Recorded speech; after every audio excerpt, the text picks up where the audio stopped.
A new book chronicles Thane's tiny community that developed around a church after surviving bloody wars and over 400 monsoons. The 16th century St. John the Baptist Church in Thane is designed in keeping with Baroque sensibilities. The roof, the main wooden altar and the side altars were the few elements to have survived, and now have a new lease of life post-restoration. To a child from the neighboring, sleepy suburb of Mullen, Thane, and not Sobo, was the big city. From its cinema halls and markets to its Cowgallis and lakes, it was the family's go-to destination. This included the Bada Church, as the Matawalas would refer to it. And St. John the Baptist Church was truly Bada. Growing up in a God-fearing Catholic household meant regular visits to St. John's for Sunday Mass. During service, the high-ceiling, murals and lifelike statues would grab our attention even during the most interesting of sermons. And, each time the choir would sing a hymn, its lilting notes would waft through the walls of the Baroque church. With time, Mullen got its own church, and as it metamorphosed into a lively suburb, our trips to Thane ceased to be. Members of the editorial and research team, from left, Fleur de Souza, A. Bishop Alwyn de Silva, Roshni de Souza, Sanjay Dai, Francis Fernandez, Ian Delmeda and Bernadette Mascarenhas not in pick. While discussing titles for the book, Etienne Coutinho suggested Witness, since Thane was witness to incredible histories. 5 months later, the team discovered that the word did have a coincidental connect. Witness is derived from the Greek word martyr, martys. Decades later, as we leaf through the pages of Witness, a richly illustrated, exhaustive celebration of Thane's Christian community that grew around this church, those memories rush back. Its editor and contributor, Dr. Fleur de Souza, former HUD History Department and retired Vice Principal, Arts, St. Xavier's College, is happy to give us a personalized tour of this chronicle in her Chennai home. Thane's history seeps out from the sepia-tinted frames and books around us, and flows right into this book. The historian has been burning the midnight oil with several parishioners, to ensure that this title is ready for its 8,000-strong community, today, on the Feast of St. John the Baptist.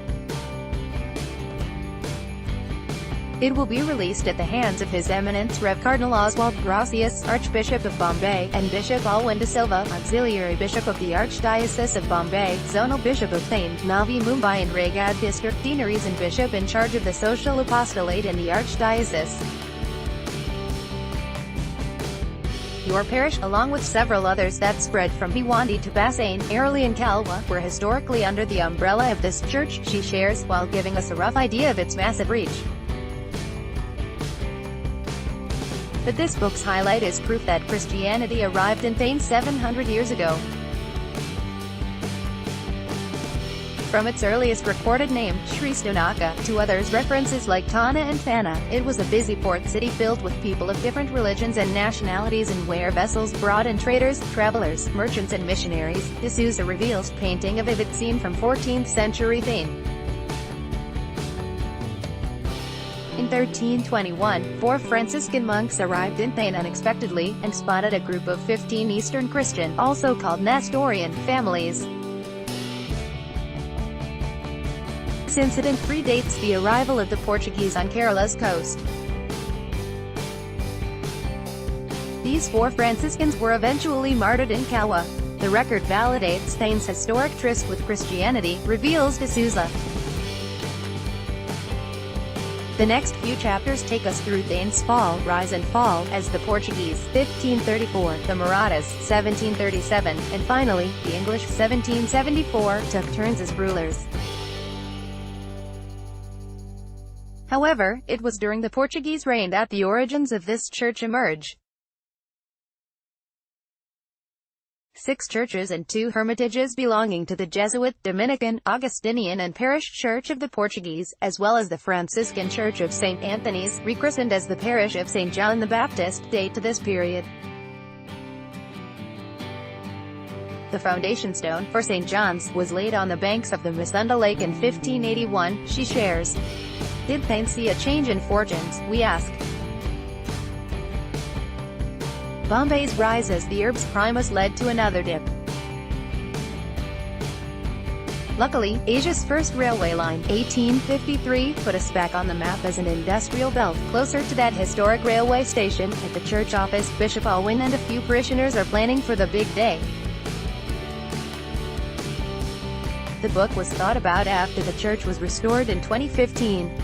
Sometimes, we don't document historic information and it gets lost for future generations. We wanted it to be not just about the structure, but also about a living community, explains the visionary head, in between a busy schedule.